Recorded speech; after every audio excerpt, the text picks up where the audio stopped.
Mesdames, Messieurs, bonjour. Très heureux de vous retrouver sur Panafricaniste TV, la chaîne de télévision des panafricanistes.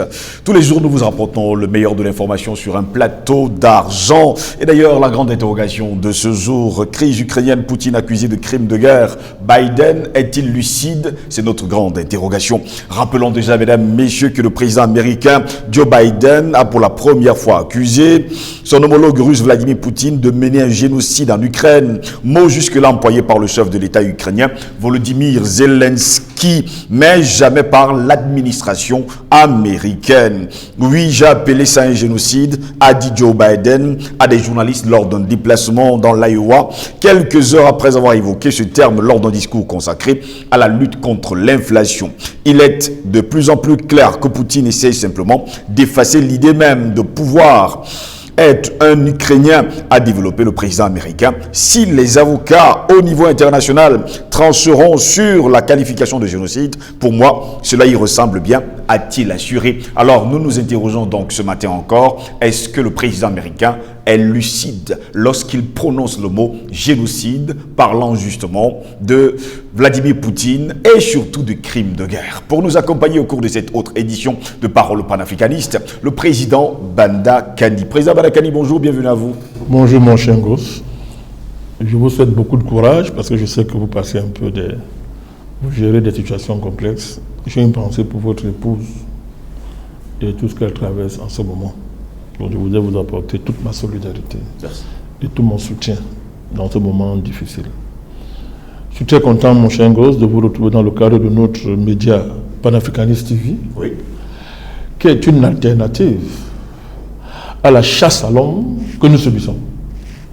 Chasse à l'homme organisée par le petit ambassadeur de France. Je dis bien petit ambassadeur de France qui veut se faire grand en pourchassant les panafricanistes au Cameroun, en intimidant les patrons de presse pour qu'ils annulent toutes les émissions panafricanistes, en organisant la fermeture des médias panafricanistes.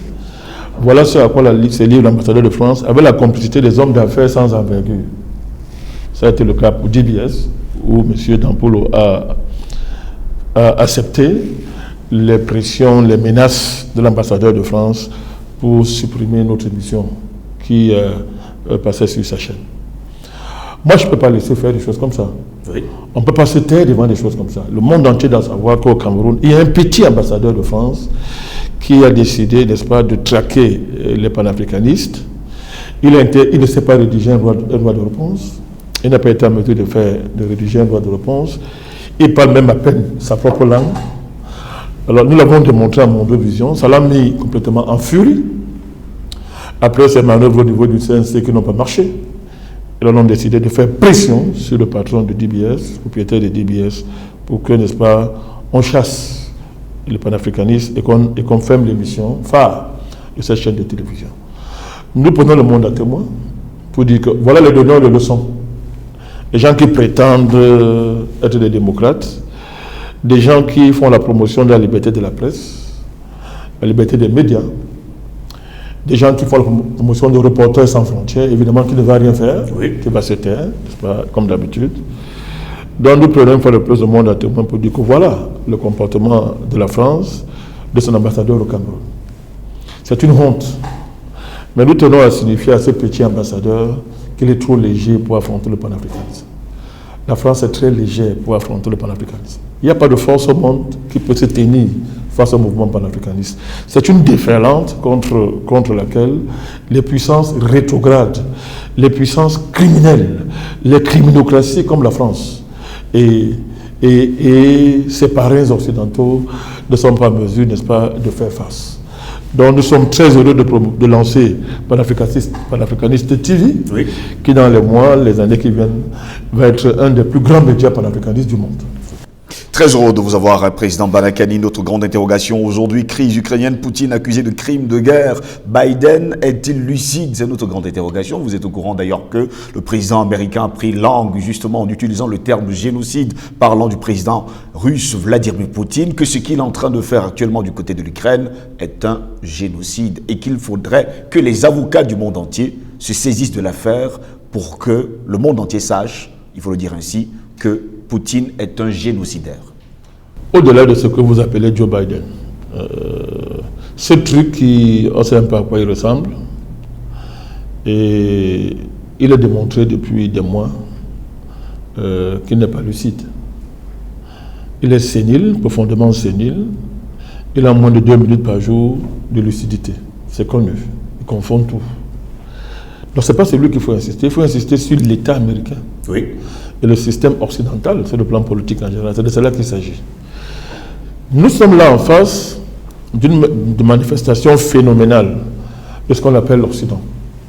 C'est-à-dire la capacité à incarner le mal, l'abjection absolue, capacité de l'incarner. Cette capacité à incarner l'abjection est prouvée, mon cher Gosse, par toute l'histoire de l'Occident, qui s'est manifestée justement par la mise en pratique du mal, par l'élaboration, l'opérationnalisation de l'abjection à tous ces niveaux. Ça a pris les formes politiques, les formes économiques, les formes sociales, les formes culturelles, bref, les formes holistiques de la vie, organisées comme étant manifestation, promotion, mouvement du mal, oui, mouvement de l'abjection, pour détruire tout ce qui est véritable vie. Les peuples l'ont subi. La terre l'a subi sous les formes du génocide, sous les formes de la colonisation de l'esclavage et sous les formes de la colonisation globale, n'est-ce pas, qui se manifeste aujourd'hui à travers la transformation de la guerre en guerre biobactériologique pour exterminer l'espèce humaine. Donc on est là au stade suprême.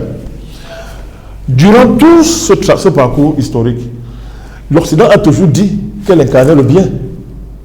L'Occident s'est toujours présenté comme l'incarnation du bien, tout en étant l'incarnation du mal. Il faut bien comprendre ma démarche là. Oui. C'est-à-dire que le biface là, c'est ce biface là qu'il faut savoir analyser. C'est-à-dire que ils font le mal, ils sont le mal, leur essence c'est le mal, c'est l'abjection, mais ils n'ont aucune gêne à dire que l'abjection c'est le bien. L'abjection c'est la vie. C'est ça l'Occident.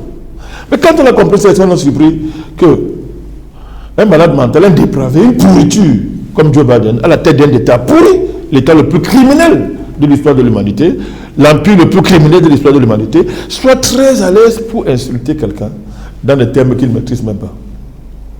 C'est ça qui est l'enjeu, c'est ça qui est l'affaire. Si on analyse ça autrement, on passe à côté de l'affaire. Oui. C'est qu'est-ce que l'Occident? Qu'est-ce que l'Occident? Qu'appelle l'Occident? Dont l'Amérique n'est que le grand frère, n'est que la figure, le fils aîné. C'est quoi l'Occident? Nous disons que c'est le mouvement de l'abjection. C'est le mouvement absolu de l'abjection qui se manifeste, qui prend les figures historiques de domination impériale du monde. Cette domination se concrétise dans le génocide. Génocide de tous les peuples autochtones qu'ils ont trouvés. Oui. Esclavagisation des peuples. L'esclavage. Continuité de l'esclavage sous les formes de la colonisation. Sous les formes du néocolonialisme. Destruction des nations. Liquidation des États. Négation de l'humanité des peuples en général et des peuples africains, négro-africains en particulier. C'est-à-dire, on nie que ce sont des êtres humains et cette négation de leur humanité se traduit par une violence systémique qui est élaborée, encadrée, établie sur ces peuples-là et assumée comme telle par l'Occident. Ça a pris toutes les figures, n'est-ce pas, de figures, mais le point culminant de ces figures historiques, c'est ce qu'on a appelé la communauté internationale autoproclamée, qui se manifeste aussi à travers le reste des Nations Unies. On la voit à l'œuvre, hein, justement, sur le continent africain et ailleurs. Sur les figures du système économique international, Bretton Woods, Banque mondiale, FMI, Banque de règlement internationaux, SWIFT, système de Bâle, Club de Paris, tous ces marchés financiers et consorts. Donc vous voyez très bien ces structures et qui gouvernent le monde, c'est-à-dire qui établit un gouvernement mondial. On n'y sera pas, on y est. Le gouvernement mondial le voit à l'œuvre à travers les sanctions qui sont infligées à toutes les nations dissidentes, n'est-ce pas? Les sanctions, à travers la promotion des institutions comme la CEDEAO, oui, l'Union africaine, qui font semblant d'être des émanations des peuples et de leurs aspirations à la libération, mais qui sont en réalité des cadenas des cadenas institutionnels pour brider, n'est-ce pas, l'émancipation des peuples. On a vu la CEDEAO à l'œuvre dans la guerre que pose le Mali à la France, pour ne parler que de ça. Donc il y a un gouvernement mondial, il est là, coiffé par l'ONU, ça c'est les faces visibles de ce gouvernement mondial. Mais derrière, c'est les gens qui sont les patrons de SWIFT, n'est-ce pas, du système de Bâle, du système de règlement, la Banque des règlements internationaux, qui peuvent décider d'asphyxier un pays en un temps record, pas de sanctions. Pour sanctionner, il faut être à mesure d'imposer les sanctions. Il faut avoir des outils qui rendent les sanctions réelles. On voit ça à l'œuvre là. Donc c'est ça, tout le processus de l'Occident, mon cher Jocelyn. C'est la négation de la vie humaine. C'est la négation de l'idée de Dieu. Mais tout ça, en se déguisant sur les auspices de la lumière absolue. En se déguisant sur les auspices du bien absolu. Donc, on a tué la honte, on n'a pas honte. On te regarde dans les yeux, on tue, on massacre, on génocide, on pille, mais on n'a aucun remords, on n'a aucun problème, on est zen, comme disaient certains. On est zen dans cet acte-là, au point où alors, on est donc convaincu que Poutine c'est un génocidaire. Quand le minable Joe Biden dit ça, mais est-ce qu'il y a un problème? Pour lui, Poutine ne peut être qu'un génocidaire. Parce que, est-ce que les Américains génocident? Les Américains civilisent. L'Occident civilise. L'Occident humanise. L'Occident illumine les nations. Mais sauf que c'est à l'Occident seul de décider comment vous percevez la lumière. De façon unilatérale. Non, c'est eux qui décident que la lumière est bonne pour vous. Oui. C'est comme ça, c'est ça qu'il s'agit. Donc, c'est cette perversion du jugement. C'est cette perversion des rapports entre les humains, entre les nations, qui se manifeste là, dans le dérèglement moral et politique dont est sujet celui que vous appelez M. Joe Biden. Mais regardez ce qu'ils font. À Boucha, ils organisent un film, et le film a abouti à la situation de la Russie, de ce qu'on appelle Conseil des droits de l'homme de l'ONU. Tout le monde sait que Boucha c'était un fake. Tout le monde le sait. On a demandé urgemment une réunion du Conseil de sécurité. Qui a bloqué? Ben, c'est Washington. Et les Européens, ils ont bloqué. Oui. Mais le fake news, le film qu'ils ont monté a abouti, n'est-ce pas, à la situation de la Russie, du Conseil des Nations Unies. Donc, Poutine ne peut être qu'un génocidaire, mon cher gosse. Mais puisque ce qui a été fait en Irak, c'est le bien. C'est la civilisation qui était en marche. Ce qui a été fait en Syrie, c'est la liberté qui était en marche. Ce qui a été fait en Libye, c'est la démocratie, la liberté, les droits de l'homme qui étaient au summum de leur rayonnement. Ce qui a été fait dans le Sahel, ce qui est fait en Centrafrique, en Côte d'Ivoire, tout ça, mon cher gosse, c'est la démocratie, c'est la promotion des droits de l'homme, c'est la civilisation qui est en marche. Et comment voulez-vous que Poutine ne soit pas un génocidaire? Comment voulez-vous qu'il ne soit pas un génocidaire? Attends, il ne peut qu'être un génocidaire. Il ne peut pas être autre chose. La Russie ne peut pas être autre chose qu'un régime autoritaire. Mais puisqu'en face, il a la démocratie. Il a la démocratie en face, n'est-ce pas? Démocratie, n'est-ce pas? Qui s'auto-déclare démocratie sur la base de ces valeurs déclarées comme universelles par eux seuls, sans aucun dialogue avec notre peuple, sans aucune discussion avec notre peuple. Or, le principe théorique de la démocratie, mais c'est quand même la délibération. Oui. C'est quand même la confrontation intellectuelle. C'est la discussion. Mais est-ce que l'Occident a discuté avec notre peuple pour savoir si leurs prétendues valeurs sont véritablement universelles? Non. La discussion pour l'Occident, c'est le génocide. C'est la violence absolue. Mais qui n'est jamais assumé comme étant génocide, qui n'est jamais assumé comme étant violence, mais qui est assumé comme étant la civilisation qui est en marche, les peuples à civiliser, une mission universelle de droit divin à élever notre peuple pour les sortir de la barbarie, de l'animalité à l'humanité. Devant une telle posture, je vous l'ai toujours dit, le dialogue n'est pas possible. L'Occident ne peut pas parler avec les autres peuples. Comment est-ce qu'on fera pour que les gens comprennent? En tout cas, les faits vont s'imposer aux gens. Regardez ce qu'on appelle le conflit ukrainien. Regardez, les Ukrainiens sont devenus le peuple élu de la terre. D'autres peuvent mourir, périr à l'heure où ils font le cinéma en Ukraine. Les gens périssent par centaines de milliers au Yémen.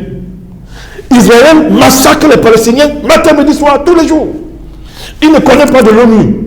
Israël est au-dessus de l'ONU. Israël est au-dessus du droit international. Mais qui voit ça? Personne. Mais personne ne voit ça. Personne ne voit comment le Sahel est envahi par la France qui sous-traite cet envahissement, n'est-ce pas, aux États-Unis et la communauté internationale autoproclamée. Mais qui voit ça? Qui en parle? Qui en parle? Qui parle du martyr des Centrafricains?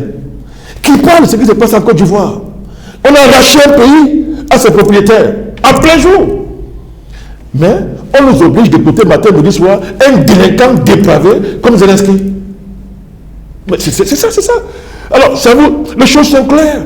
Et pendant ce temps, tous les médias sociaux, les médias mainstream sont dans la propagande, le mensonge. Poutine a appelé ça l'empire du mensonge. Se déploie, falsifiant la vérité sur ce qui se passe en Ukraine, mentant et hontement, et il faut qu'on accepte ça comme étant normal. Le monde a ce défi, c'est le défi historique du monde. Comment, on ne peut pas discuter avec les Occidentaux. Le seul rapport avec eux, c'est un rapport de guerre. Soit ils gagnent la guerre, soit on les détruit. Et ils peuvent faire gagner cette guerre. C'est le processus qui est en cours en Ukraine, qui est irréversible. Il y a un grand homme qui a déclaré un jour que l'échec est une crise de conscience qui entraîne une prise de conscience. Peut-on imaginer demain, après-demain, qu'après l'échec de l'Occident, qu'ils aient une prise de conscience, ou alors c'est tellement que c'est leur vie, ils ne peuvent pas changer? Oubliez ça. Oubliez ça. Ceux qui rêvent de prise de conscience sont des naïfs. Vous ne pouvez pas dire même. C'est une naïveté même qui est quasi criminelle. Quelle est l'essence de l'Occident? Si on veut étudier quelqu'un, quand on a affaire à quelqu'un, on l'étudie. On dessine son profil. Oui. L'essence de l'Occident, mais qu'est-ce qu'il faut encore faire pour que les gens sachent à qui ils ont affaire? Alors je vous parle. Alors nous parlons Chengos. Mais quel est le problème de Mariupol, c'est quoi? Qu'est-ce qu'il y a à Mariupol? La véritable interrogation, justement. Non, mais il n'y a pas d'interrogation à faire, les choses sont claires. C'est-à-dire que le dernier bastion, là, oui, à Mariupol, comment on appelle ça, Azovstal, cette doublage, cette usine-là, mais qu'est-ce qu'il y a dedans? Mais les laboratoires. C'est l'enjeu, les laboratoires. Vous avez affaire à un bunker en béton qui est long de plus de 24 km et près de 30 mètres de profondeur. Qu'est-ce qu'il y a dedans? Qu'est-ce qu'on fait dedans? Les Russes ont la preuve aujourd'hui, et les Chinois avec, que les Américains ont fait de l'Ukraine un laboratoire géant d'armes bioterroristes, visant à éliminer les peuples, y compris en colorant ces armes biobactériologiques. C'est-à-dire elles sont capables d'identifier tel groupe ethnique jugé dangereux et de l'exterminer. Mais ce n'est pas nouveau. Le docteur Wassou, en Afrique du Sud, c'était la mission qu'on lui avait confiée, Peter Botha. Mais Peter Botha agissait pour le compte de qui? De la communauté internationale autoproclamée des Blancs, oui, qui ont accompagné, financé, promu un projet visant, après avoir arraché les terres des Noirs, après avoir arraché leur pays aux Noirs, sud-africains, il fallait les exterminer. Exact. Pour que, à l'Afrique du Sud, il n'y ait que les bosses, c'est-à-dire les Blancs. Oui. Ces fameux Autochtones qui viennent d'Hollande. Il fallait qu'ils restent là. Mais on peut sourire, Jocelyn, mais ce projet n'a jamais cessé. C'est un projet qui est valable pour toute l'Afrique. Le projet occidental, c'est non seulement d'arracher l'Afrique aux Africains, aux négros africains, mais c'est de les exterminer de l'Afrique pour que les Blancs s'installent. Mais si on ne peut pas assumer cette vérité-là, mais qu'on se taise, on a bien compris le combat qui est en train de se passer. Dites-moi pourquoi les Américains fabriquent les armes biobactériologiques, les armes bactériologiques. Pourquoi? Pourquoi on passe des armes létales classiques à des armes bactériologiques? Pourquoi? Les Américains ont dit, après la chute de l'Union soviétique, que non, il faut qu'on mette sur pied un programme, j'ai oublié le nom de ce programme, je vais le retrouver, c'est notre programme, qui consistait à démanteler tout l'arsenal des armes de destruction massive de l'Union soviétique pour pacifier le monde, n'est-ce pas, et garantir la paix mondiale. Mais derrière ce programme se cachait plutôt la volonté d'être la seule puissance dans le monde capable de produire les armes de destruction massive, mais en plus de passer des armes de destruction massive aux armes bactériologiques. C'est acceptable ça? Non, du tout. Mais dans un monde sérieux, mais l'Amérique serait bannie de la terre. On ne parle pas avec des gens comme ça. Des gens qui peuvent réfléchir, dont la réflexion la plus élevée, c'est de produire des armes bactériologiques pour exterminer le peuple, mon cher gosse. Ce ne sont pas des humains. L'État américain, ce n'est pas un État humain. C'est un empire complètement déshumanisé dans les mains des criminels. Et c'est le président de ce pays qui parle, qui peut incarner la démocratie et la liberté. Mais on est dans quel monde? Donc le monde est complètement déréglé. Le monde est complètement renversé. Il faut le mettre le monde debout sur les pieds. Il marche sur la tête de notre monde. Dans un monde normal, qui parle avec Joe Biden, Qui peut recevoir un diplomate américain dans un monde normal? Qui peut parler avec l'histoire qu'on appelle von Leyen? Corrompu jusqu'aux os. Une chose comme ça qui ose parler aux Africains. Dans un monde sérieux, qui peut parler avec la France? On le mettrait avec l'ambassadeur français dans un pays africain? Dans un monde sérieux? Mais le cinéma que nous avons fait en croyant que, ok, malgré tout, par la diplomatie, on peut régler les problèmes, on peut parler, ça s'arrête là, c'est fini. C'est fini. Ah oui, c'est fini. On est entré dans un cycle où la réalité de nos relations vont se mettre devant nous. Ou on l'assume ou on ne l'assume pas. Si les Africains ne se lèvent pas au niveau des enjeux, ils vont disparaître. Ah, il faut le dire clairement. Ils ont d'autres projets. Maintenant, on a tout dit de M. Vladimir Poutine, il veut devenir le maître de l'Afrique. Mais les Africains occidentaux ferment leur bouche sur la question des armes bactériologiques. Ils ne disent rien. Mais Poutine est entré en guerre contre ça. Oui. Il est entré en guerre contre ça. Les Américains l'ont reconnu par leur sous-secrétaire aux affaires politiques, Mme Nuland. Ils l'ont reconnu, il n'y a pas de débat là-dessus. Mais les pro-occidentaux africains, si attachés à la démocratie aux droits de l'homme, peuvent-ils me dire quel est le rapport entre les droits de l'homme, la démocratie et les armes bactériologiques? Ce sont des génocidaires, ce sont des exterminateurs de l'espèce humaine, monsieur. Et les Africains qui cautionnent ça doivent assumer leur statut. Ils sont libres d'être pro-occidentaux, hein. Moi ça ne me gêne pas, mais qu'ils assument. Donc qu'ils se regardent dans les yeux et nous disent que voilà les droits de l'homme, voilà la démocratie. C'est-à-dire que Joe Biden, c'est un démocrate. C'est-à-dire que Joe Biden comprend quelque chose de droits de l'homme. Il faut qu'il assume et le dise. Mais c'est de là qu'il s'agit. On est en face du... C'est extraordinaire. Et la compréhension de tout ce phénomène, mon chien gosse, dépasse le cadre de l'analyse classique. Même le cadre de la philosophie classique ne peut pas comprendre ça. Il faut investir les profondeurs spirituelles et géospirituelles pour comprendre qui est en face de nous. C'est parce que les gens ont la forme humaine qui sont des humains. C'est parce que les gens ont des formes qui paraissent humanisées, qui sont humanisées. Leur pratique, leur comportement le démontre. On n'a pas affaire aux humains. Mais il faut qu'on assume ça. C'est le défi de l'Afrique. C'est le défi des peuples du monde qui sont attachés à l'humanité. Alors ils doivent faire alliance. Nous espérons que c'est ça le projet alternatif que les BRICS veulent offrir au monde. Nous veillerons à ce que ça ne soit pas autre chose que ça. Parce que l'enjeu aujourd'hui, c'est de cela qu'il s'agit, c'est de préserver l'espèce humaine, c'est de préserver l'être humain. Et vous admettez avec moi que, par rapport à ça, l'Occident ne sait pas ce que l'être humain, il ne sait pas ce que c'est. Il comprend rien à l'humanisme. L'humanisme, on a vu ce que ça veut dire. Alors il faut que la mère de l'humanité, il faut que le continent qui a vu l'homme naître prenne ses responsabilités. Ça ne peut être que les Africains. Débarrasser de toute forme de racisme. La pensée universaliste africaine doit émerger maintenant pour offrir au monde un projet sérieux qui va garantir l'humanité, n'est-ce pas, de notre monde, qui va garantir la liberté des nations, la liberté des États, un monde multipolaire, diversifié, où les peuples du monde, chacun avec sa culture, chacun avec sa vision, donne la main, n'est-ce pas, à son peuple frère pour qu'on bâtisse cette civilisation de l'universel sur laquelle Cheikh Anta Diop a théorisé il y a bientôt plus de 20 ans. Que pensez-vous justement de ceux-là qui pensent encore qu'aujourd'hui l'Occident apporte la démocratie, les droits de l'homme, l'humanisme et tout ce qui va avec, et surtout le droit au peuple de disposer d'eux-mêmes? Je ne pense rien d'eux. Arrêtez de penser à eux. Il n'y a rien à faire avec eux. Laissez-les croire à leur fanfaronnade, à leurs illusions. On va voir. On va voir. Mais, qu'est-ce qu'on va faire pour qu'ils comprennent? Moi, ils sont même plus mes interlocuteurs. Vous le savez, il y a longtemps, moi, je pense que eux. Oui. Je les ai demandé d'être encore plus occidentalisés. J'ai dit aux Africains de trahir encore davantage. On va voir où va mener la trahison. Parce que les gens pensent que quand ils trahissent, ça fait mal à ceux qui subissent leur trahison. Le temps leur est fini. Les traîtres vont boire jusqu'à la lie leur trahison. Parce que ce qui se prépare, ils ne savent pas ce qui se prépare. Ben, si on les avait dit qu'on arriverait là où on arrive aujourd'hui, est-ce qu'ils auraient cru? Personne. Ils n'auraient pas cru. Alors aujourd'hui, l'Occident peut dandiner, faire du cinéma, gambader comme des cabris affamés, en armant l'Ukraine par derrière. Mais faites une guerre directe à la Russie. Si vous êtes garçon, faites une guerre directe. Mettez l'Ukraine à côté, faites la guerre. Tout le monde sait qu'on parle de résistance ukrainienne. Il n'y a que résistance en Ukraine. C'est une nation, ils résistent en quoi? Ils résistent, les Ukrainiens, ils résistent. C'est l'Occident collectif qui fait la guerre à Poutine. Et l'ensemble des pays mélangés contre une nation. Oui. Mais c'est comme ça qu'il faut analyser le conflit ukrainien, pas reprendre les bêtises des faux journalistes criminels assassins, n'est-ce pas, des médias occidentaux qui racontent n'importe quoi. Résistance, il n'y a que résistance en Ukraine. Il n'y a que résistance. Regardez ce que le pays est devenu. C'est ça la résistance. C'est ça la résistance. Un tas de ruines. Et chacun, le monde entier voit l'élégance et la grandeur de Poutine, qui mène une guerre propre.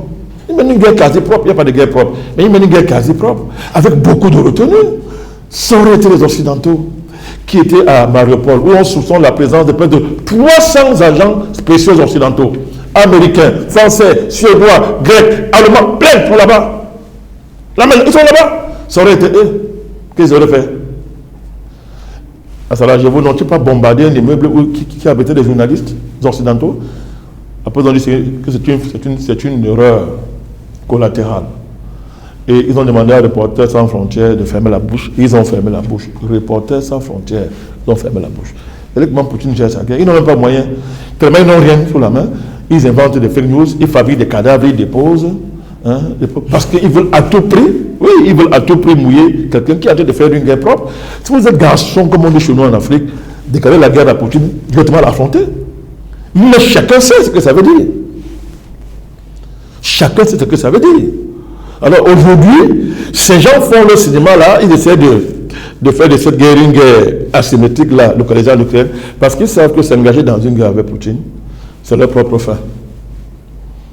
L'holocauste nucléaire, personne ne va survivre. Hein. Du tout. Voilà. Parce que ce qu'on appelle l'hiver nucléaire, il y a notre savant atomique, Dr Bellet, pour me corriger si j'ai dit des bêtises. L'hiver nucléaire, tout ce qui va suivre après, s'il y a un holocauste nucléaire, personne ne suivra pas.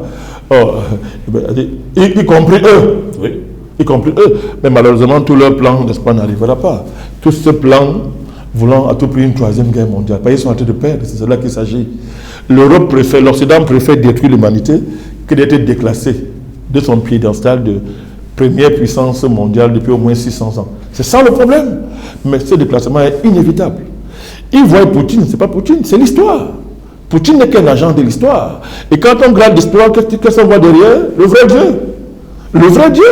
Donc, ils ne comprennent rien.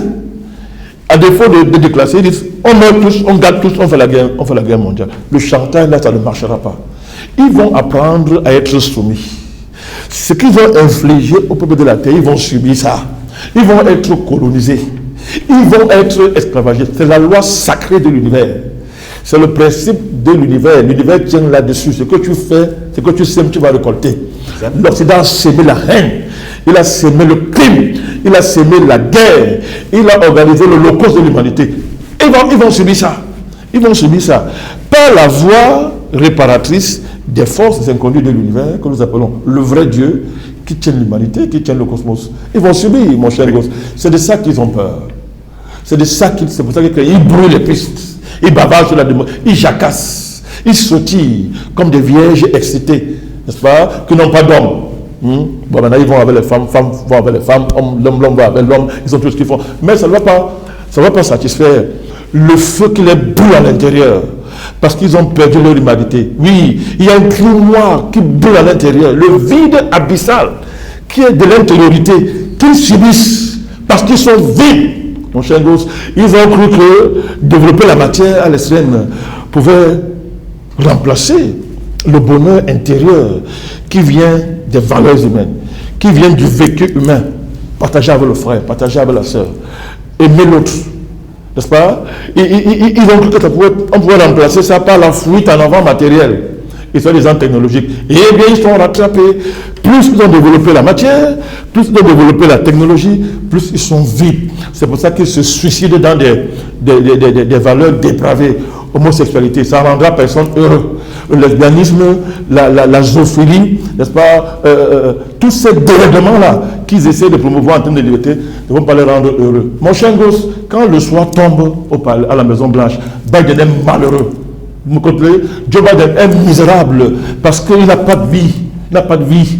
Quand on a pour fils Hunter Biden, qui est mouillé en Ukraine dans des scandales à Burisma, comment on appelle cette entreprise-là, Metabiola. Metabiola, je dis honnêtement, Metabiola. Voilà pourquoi il y a la guerre en Ukraine. Joe Biden, Nancy Pelosi, ils sont tellement mouillés dans des crimes en Ukraine, dans la corruption en Ukraine que, évidemment, il se répandait que cette guerre ne finira pas. C'est cela qu'il s'agit.